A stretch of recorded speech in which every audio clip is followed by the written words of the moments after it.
That was crazy to me because, again, never did I think I'd be going offshore bow fishing. And I'm actually someone who gets seasick really easy. So I was pretty concerned about that. But we went out there, and Quick Up was on that one as well.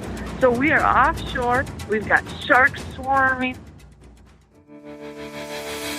Welcome to the Woman Angler and Adventurer podcast, inspiring real women with a passion for fishing and the outdoors to go get their adventure on. Now, here's your host, Angie Scott and Barb Carey. Welcome back to another episode of the Woman Angler and Adventurer. And I tell you, I am so excited for this week's show because we have a superstar guest on it this week. Our guest is Melissa Bachman. Melissa, I can't thank you enough for being on our show this week. Well, thank you guys for having me. I sure appreciate it. I'm excited to talk with you. Now, you are, for those that don't know you, I'm sure most people in our listener group do, but you're the superstar from the Sportsman Channel, and you're on the show Winchester Deadly Passion. And I've caught some of those. I'm not sure about the superstar part, but that is the name of the show. I tell you, I've been watching you on there, and you're a superstar to me, I tell you that. And how impressive for anyone that hunts and fishes. They got to watch that because, holy smokes, you could knock it out of the park, let me tell you. Well, I very much so enjoy doing it, and that's what I've loved since I was a little kid, so there's nothing I enjoy more. Now, you and Angie both grew up in Minnesota. Angie was telling me that she was looking you up there, and you guys grew up less than 100 miles apart. Yeah, you're almost... Yes, Minnesota produces lots of great people, don't they? They sure do. I grew up in North Branch, and when I was looking on the map, that's almost 100 miles, like, dead east of Paynesville.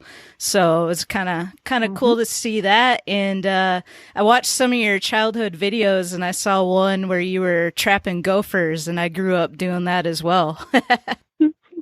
Yeah, it's funny because we did two things. We trapped gophers, and we recycled aluminum cans to get our first bikes. Yep, and we did that too. It's so funny because looking back, that's how we got 50 cents a gopher foot, and I just thought it was the coolest thing in the world. I still remember bringing my jar of gopher feet into the county to get my money, and I was blown away. They didn't want me to dump all those feet on the counter and count each one of them. They just took my word how many were in there.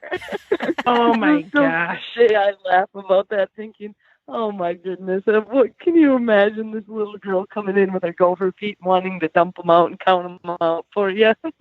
I feel like we used to get $1 for ours, I think. We must have had a bigger problem in my neck of the woods.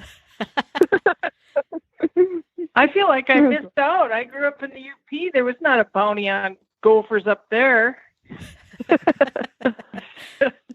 Well, anyway, Melissa, I gotta be honest with you. I was following Pork Chop for quite a while because Fleet Farm mentioned it on one of my Instagram posts, and I have a Boston Terrier, and I didn't find out till today that Pork Chop was actually your dog. Oh, really? Oh, that's so funny. Yes, Pork Chop is the best thing in the world. She is, I just love her. I started traveling so much, and I was always by myself, and I decided, you know what? I need a little sidekick that's going to come with me everywhere. And she has just been such a treat. She travels so well. She flies all over with me, and she hunts with me all over the place, sits in the blind all day, and really hasn't had much trouble at all. I mean, you would think having animals in at, bow hunting 10, 15 yards and she's in the blind. I do remember one time she started drinking water and was slurping up noisily and about scared an antelope off. But she is just awesome, and that's funny that you follow her. Yeah, my little Boston Terrier is an avid hunter as well, but, I've never even considered taking her deer hunting. I mean, wow, that's something to think of. Now, do you have to spray her down with that scent?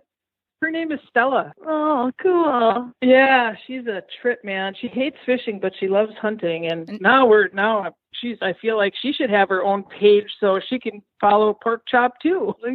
Absolutely. Get them all on there. I joke because I was not completely sure that I knew that on Instagram everybody can see what you like, and I didn't even know that. And they said, oh my goodness, if anybody looks at my page, all I ever like when I'm scrolling through, there's dogs. There's just dog pictures of Frenchies in Boston nonstop, and I just love them. Gosh, that is so awesome. Now, you must never be home. I see you traveling all over the world. How do you do it? I can't even imagine having that kind of lifestyle. It must be just exhausting. Well, there is a lot of travel involved. I am on the road a lot, but honestly, that's what I love. It's what I've always wanted to do since I was a little girl. My dream was to hunt every day. And I've gotten pretty close to that, and I think we're good with, I don't need to hunt every day. There's been years where I've been on the road about 320 days or more, and, that's a lot of time away from your home and family, and I've been able to, scale that back a little bit now, but what I love is, this is what I worked for since for a very long time, and, when you really stay dedicated and do something you love, it really goes by fast, and you really do enjoy it. Well, I know this week we kind of wanted to talk about bow fishing, and I've been looking at some of the pictures. I personally have bow fished several times myself, and I see so many more people in some of the networks that I'm engaged with having a lot more interest and inquiries about it. And so that's why today we thought we'd talk a little bit about bow fishing. So how did you make that transition? Was that something that, of course, it hasn't been popular for that long, but how did you get into it? I actually started bow fishing, I think, 12 years old. So I've been doing it for a very long time. We grew up in central Minnesota, so we're probably about a mile and a half from the lake here. And when we were little, my parents actually had lists of chores, and when we got them done, we got to get on our bikes and run down to the lake. And we have an area where the lake dumps into a river, and it's a great place for carp just kind of to circle in there and swarm all around. And there's actually kind of a fence that they leave open. But what's nice is it allows you to walk this rail that crosses the river. And I have no idea how many days and hours that I have spent there as a child. And you just stand up there and you just bow fish and you just shoot all day. And it was one of my favorite things. And so for me, I've been bow fishing for a very long time, and it's just second nature. I'm so excited to see it getting more and more popular because it's a really fun thing to do in the summer months that a lot of people didn't even know existed. And, it's really a great way to open up, a lot more things to do and to really keep that core strength up. So when hunting season comes, you're ready to go as well. Yeah, now back in those days, did you actually have the setup with the realist, or is that something you kind of made yourself? Well, it wasn't quite the setup I have now. I can tell you that much. We made a few modifications, but our little local archery shop did have these reels, and we used just one of the old recurves that were around here, and we had a great setup. And, what was nice is you could just kind of, throw it around a little bit. If you had a giant on, you could put it in the dirt, where now you want to be a little more careful when you're using a nice bow. You don't get sand in the cans and stuff. But I really enjoyed it. And, the gear wasn't quite what it was today, but it got the job done. And if we had a problem, we made a little modification in the field and made it work for the next time. So someone like me who's never bowfish before, and I didn't know, Barb, that you'd had some experience doing that in the past, but how would you recommend someone get started? Like is there like a simple setup that somebody could go out and get?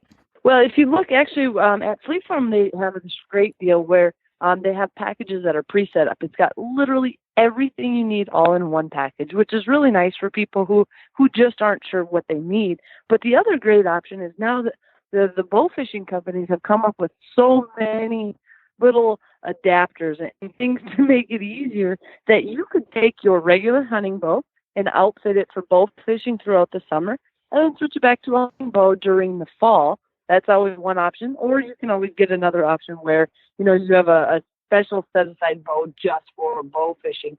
And there's a lot of different companies who make it. But what I try to remind people too is, a lot of times you're better off with a lower poundage when you go out bow fishing. But one thing I've always done is I actually keep my bow at the same weight. And I don't always recommend that to people, but I do it because when you go out bow fishing, you're going to shoot, some nights there'll be 200-300 shots in an evening. And if I keep it at my same weight, I can tell you, you will be so strong by season. I've actually woke up after a night of bow fishing, and my core is so sore from shooting a bow over and over and over. But when it comes time in the fall, you can draw that bow over and over and over again. So it's not only a lot of fun, but it's a great kind of workout way to think of it as well. Because honestly, a lot of times women will ask, well, what can I do to up my poundage? What kind of exercises? And I try to remind people the best exercise you could possibly do, go shoot that bow over and over and over. So. Now, I'm seeing a picture of you standing in a river holding up this monster fish. It almost looks like an alligator or something. And there is a picture of pork chop with that same fish. I want to know what the heck kind of animal or fish that is. That was actually down in Texas. It was an alligator gar. It was, I believe, 7 foot 2 inch, and I can't remember the exact weight, but it was a monster.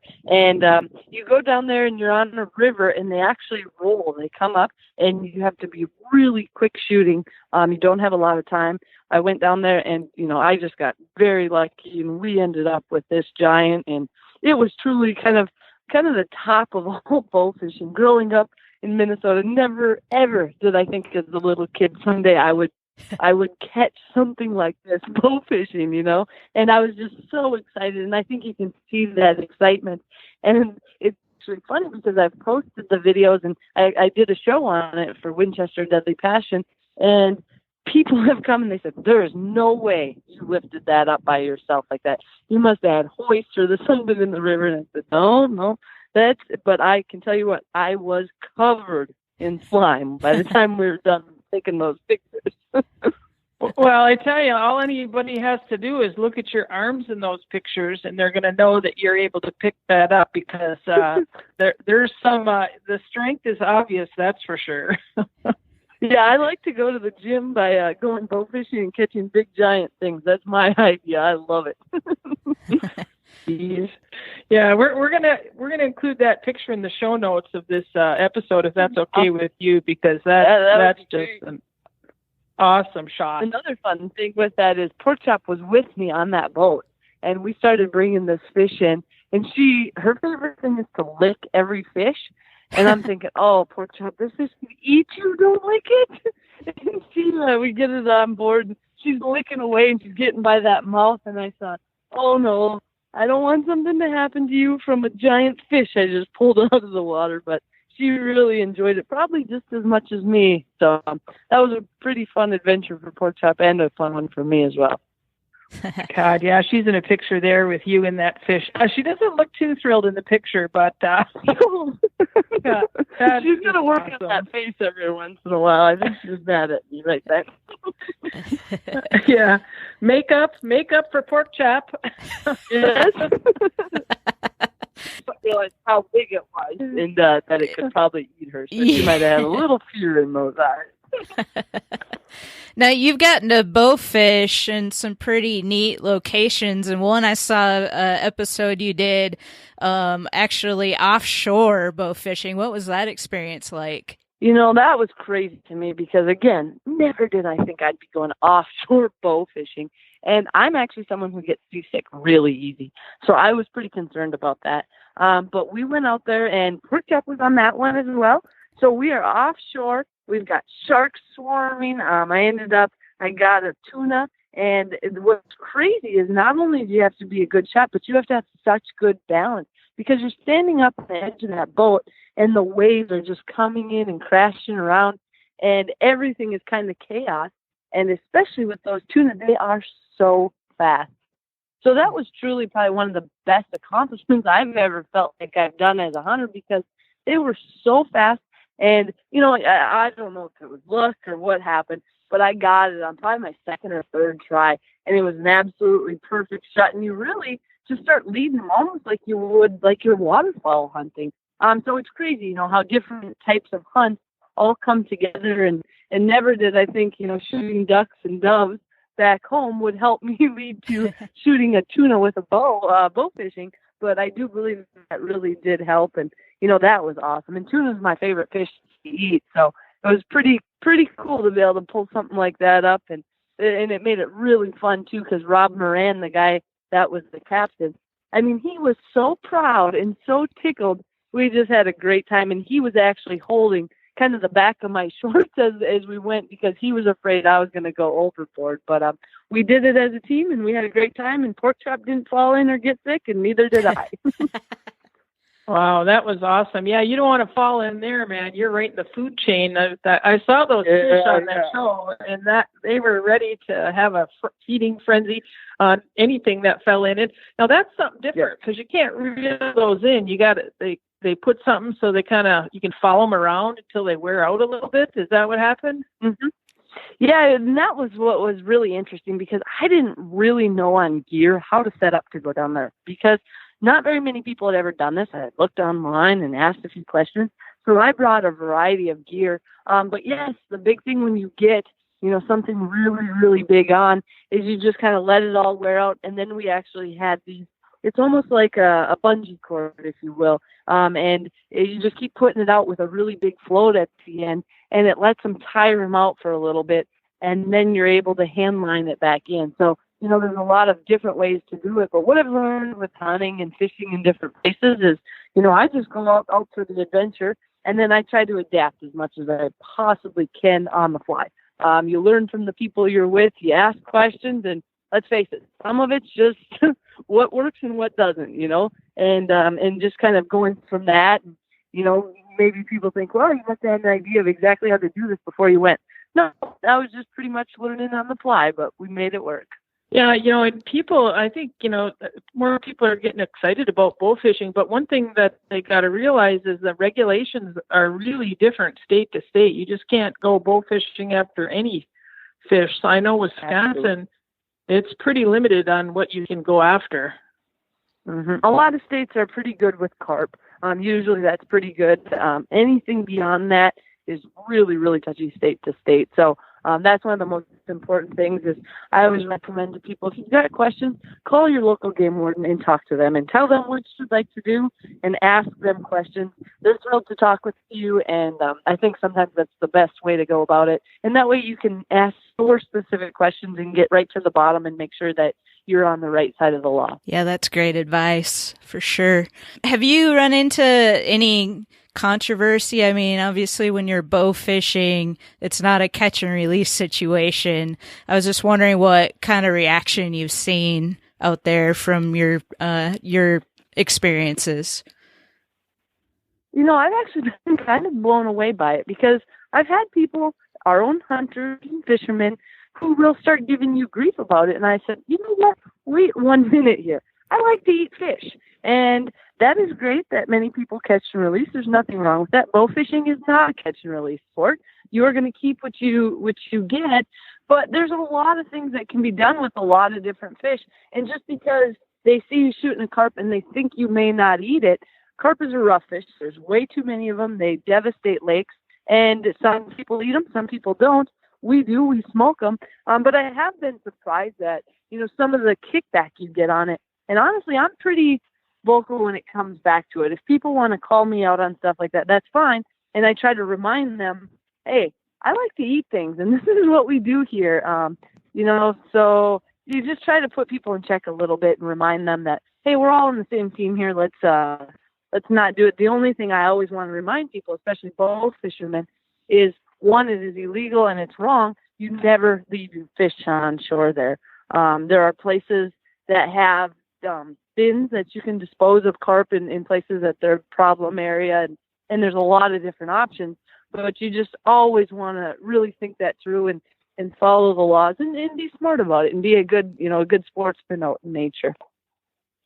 Yeah, a lot of farmers ask for them. I mean, they're using those to fertilize the fields. And I mean, there's if you're going to get into the sport, there's people that have those networks in place. And that's how you kind of do that the right way. Well, Melissa, it's been a pleasure to talk to Pork Chop's mom. Oh, well, thank you very much. I always joke this, and I think Pork Chop's going to become popular enough. I think I can let her take over the show. And you know what? There's nothing I would enjoy more than that. So if I could be introduced as Pork Chop's mom everywhere I go, that would be great by me. Yeah, it's funny, we record these podcasts, and there's been several times where all of a sudden Stella will grab a toy and start squeaking it, and kind of sleeping on the couch all day until you're on the phone doing a podcast, and all of a sudden she wants to squeak the toy or bark or something. So she's been on the show a few times too. Well, tell her I don't mind one bit if she wants to squeak the toy while we're doing it, so no problem. Maybe we'll have to have pork chop on next time. Yes, that'd be great. Well, again, thank you so much. And if people want to follow you, what's the best way? Like, how can they find the show, and how can they find you on Instagram? Well, Winchester Deadly Passion airs every Sunday year-round on Sportsman's Channel. It's at 11:30 a.m. Eastern Time every single week. And Instagram, it's Melissa_Bachman. Otherwise, you can just go to my website, melissabachman.com, and see what's going on, and links to social are on there. So I just appreciate your guys' time for having me on the show, and just awesome to talk with people. And I hope many, many more people get involved in bow fishing and get started, because you're going to love it. Awesome. Well, thank you so much. And I'm going to keep track of you, so when you're speaking somewhere sometime, I'm going to come and see you. Okay, sounds great. I look forward to it. Hey everyone, thanks for checking out this episode of The Woman Angler and Adventurer. I hope you enjoyed our conversation with Melissa Bachman about bow fishing. Be sure and check out her show, Winchester Deadly Passion, if you haven't already. You won't be disappointed. If this was your first time finding us, we hope you'll go back and listen to some of our past episodes as we speak with amazing women like Melissa just about every week to help inspire you to be your best outdoors women and do amazing things. Please drop by and share your story on our Woman Angler and Adventurer Facebook group. And while you're at it, toss us a like over to the Facebook page as well. Word is continuing to spread, and we're super excited to be reaching more women like you and impacting more women as well. Thanks for listening. Now go get your adventure on.